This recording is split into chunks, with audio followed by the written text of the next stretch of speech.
एकंदरीत देशमुखांच्या हत्या प्रकरणामध्ये 3 वॉचमॅनचा जबाब महत्त्वाचा ठरतोय। घटनास्थळावरील वॉचमॅनना जबाब लोकशाही मराठीच्या हाती आलेले आहेत। तर अशोक सोनवणे, अमरदीप सोनवणे आणि भैयासाहेब सोनवणे हे तिघे अवादा एनर्जी प्रकल्पावर वॉचमन म्हणून कार्यरत होते। ड्युटीवर असताना सुदर्शन घुले साथीदारासह अवादा प्रकल्पावर आला।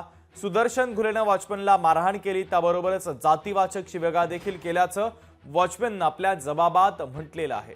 सुदर्शन घुले आणि त्याच्या साथीदारानं याच वॉचमन सोबत अवादा कंपनीचा मॅनेजर शिवाजी थोपटेकडे 2 कोटींची खंडणी मागितली। पैसे नाही दिले तर कंपनी बंद करेल अशी धमकी दिल्याचं देखील आता वॉचमनने आपल्या जबाबात म्हटलेलं आहे। हे भांडण सोडवण्यासाठी सरपंच संतोष देशमुख पोहोचले।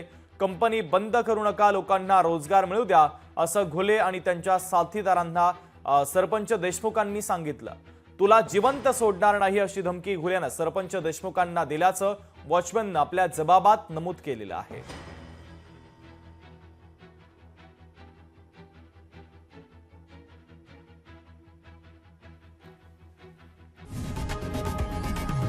लोकशाही मराठी ऐका, पहा, जागरूक रहा।